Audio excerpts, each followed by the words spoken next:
We're putting up a political video today. Obviously, I was swore that I was going to stop doing them for a while, but obviously, because I'm on a channel called Blue Dot in Texas, they would expect me to possibly put up political videos, so we're going to get this one off the chest. And starting Monday, I'm not going to be posting a whole lot of videos every week because I'm going to be doing two jobs. Um, but this is just to get it off the chest. And today's video is on Bobo. Even Lauren Boebert, who I call Bobo, knows that a phony Biden impeachment will backfire, but the GOP is going to do it anyway without evidence.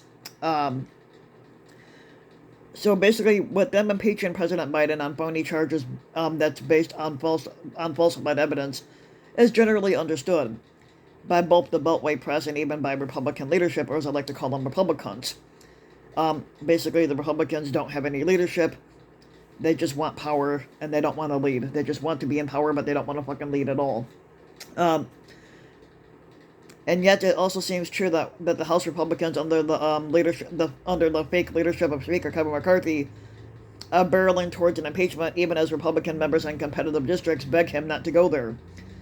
But McCarthy has gone so far as to circumvent his own party members who would stop him by directly ordering an impeachment inquiry without a congressional vote, violating his own previous stance and Justice Department directives. Now, these accusations against Biden aren't relevant, as everyone involved knows that it's made up bullshit anyway. But Representative James Comer, who's a Republican from Kentucky, he admitted as much when he spoke to the New York Times back in March. It's nothing but pure political theater and specter, and it's unmoored from facts. But usually one expects political theater to benefit its producers politically, and yet, like a sentient moth flying unknowingly into the flame, McCarthy is going to forge ahead anyway with these accusations. And no doubt, part of the reasoning for this impeachment is because Donald Trump's fat ass is pressuring McCarthy, and McCarthy lives to please his orange master. He's also trying to appease a lot of maggot members of his caucus who have threatened to make McCarthy's life a living hell if he doesn't give them what they want. But at least one of the biggest impeachment cheerleaders in the GOP caucus, Representative Lauren Boebert, or as I like to call her, Bobo of Colorado, seems to understand that this kangaroo impeachment is not good for her party's electoral futures, even if she wants it so fucking badly.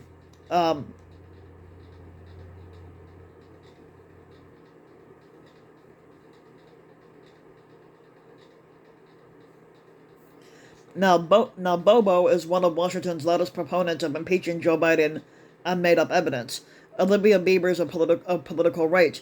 Now, when speaking to her own constituents, Boebert projects a different version of herself, mostly avoiding the topic of impeachment and talking up boring issues like water policy. Now, Boebert retains her signature shamelessness, telling Biebers, "I have these dual aspects of national and home." No, you don't. Now, Bobo nearly lost re-election in what used to be a deep red district in Colorado, mostly due to the perception that she's too busy being a maggot celebrity to look after the needs of her own constituents. Her two-faced approach is an attempt to navigate her own competing desires. Fame and fortune in the right-wing media ecosystem requires being a bomb-throwing conspiracy theorist. Now, winning competitive elections, however, means playing the opposite role of a sober-minded public servant, which she's not.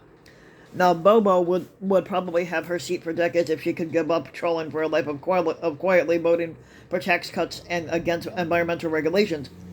But she wants to leverage her youth and good looks into a more lucrative career of triggering the Democrats and ranking in donations from the fake news site Newsmax and its viewers. And she's not good looking. She's a fucking ugly ass troll. Now, what's good for the right-wing bank account, it turns out, may not be so great for getting votes, a conundrum Republicans didn't consider when they dismantled the campaign finance regulatory system. But we can see how much more lucrative it is to be a maggot loudmouth than a standard Republican by comparing Bobo's fundraising to the Colorado Republican from her neighboring district, Representative Ken Buck. Now, Ken Buck notably has spoken out against impeachment, and he's repeatedly pointed out that there's no facts or evidence to support Biden being impeached, because there isn't. There's no facts or evidence to support the claim. And basically, the Republicans are trying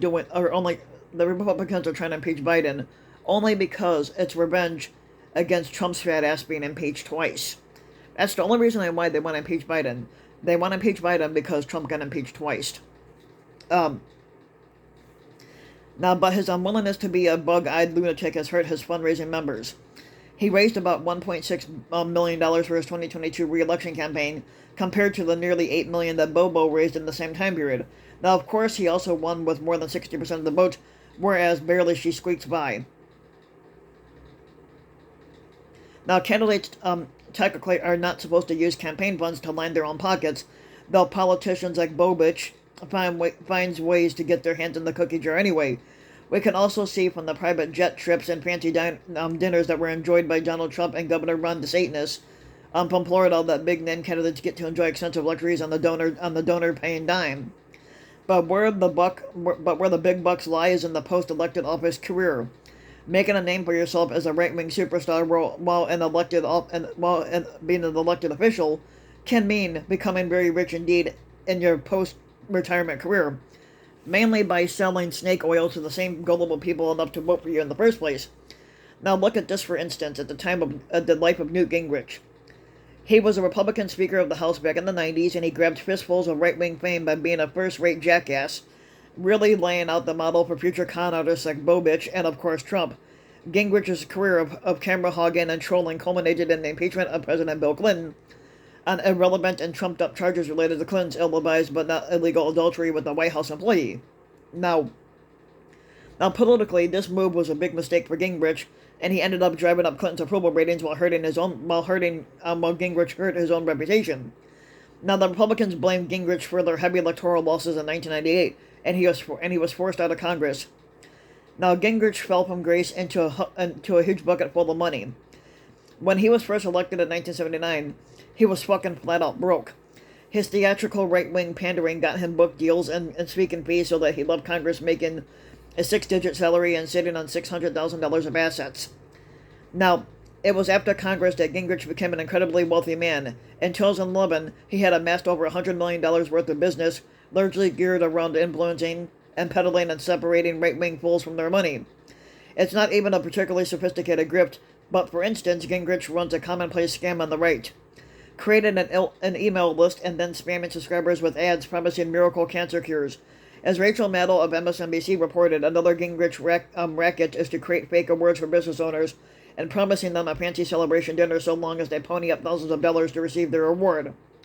Now, it's a form of affinity fraud, which is where a con artist will exploit the shared identity with their victim, such as religious affiliation, to gain their trust before shaking them down for their cash.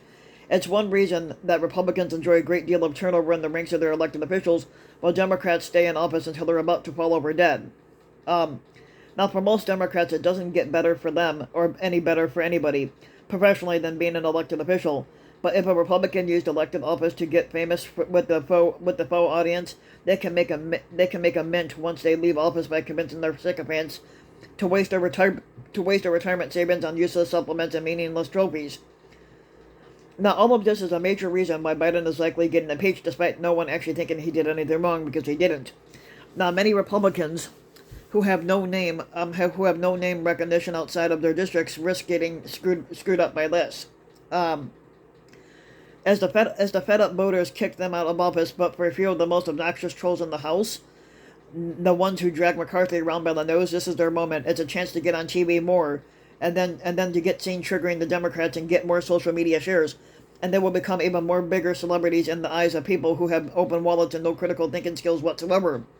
Now, losing your seat in Congress stings a lot less when you're walking right into a media ecosystem that's optimized to separate fools from their money.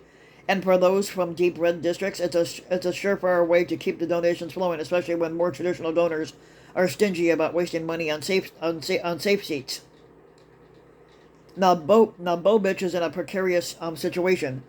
She has made a name for herself, and she's one of the most famous House Republicans by sheer bellicosity.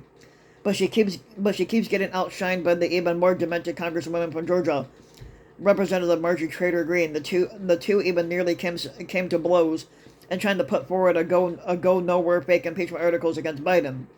and they understand that the well of the money and attention from maggot morons may be deep, but it isn't unlimited. They're in direct competition for the audience of marks. Now, Bobich needs more time to build up her name and reputation if she loses in 2024, and the odds are high that she'll be forgotten completely. And that's why she's trying to have it both ways, but being the maggot bullhorn that gets the cash while also pretending to be the workhorse representative who gets votes. Now, this is a tightrope that she may not be able to stay on if this phony impeachment gets more momentum. And yes, it is a phony impeachment because you're impeaching Biden on crimes that are made up. Now, also with Biden, you also got to factor in age, because he's going to be 81 in November, and people are bitching about Biden's age. Now, if you want to bitch about Biden's age, then you should be bitching about Trump's age. Trump is just about as old as Biden is. So if you think Biden's too old, then that means Trump is too fucking old. Now, Republicans quit being fucking hypocrites and just accept that Trump is too fucking old and that he should not be running again. But if you like the video, you can give the video a like and subscribe to my channel, RBW King. You can also hit the notification bell so you'll be notified when a new video comes out. Also hit the like and leave a comment if you want to support the work even further. Leave a comment. I don't give a fuck if a troll comments or not. If a fucking troll comments on my video, let them be, because they're gonna push my video out for more algorithm views. But if you like the video, you can give the video a like and subscribe. And also, if you want to support my work even further, you can donate to my Patreon link, which you can find in the About section of YouTube. And for just as little as a few bucks a video or a month, your donation can help go a long way. And thanks for listening.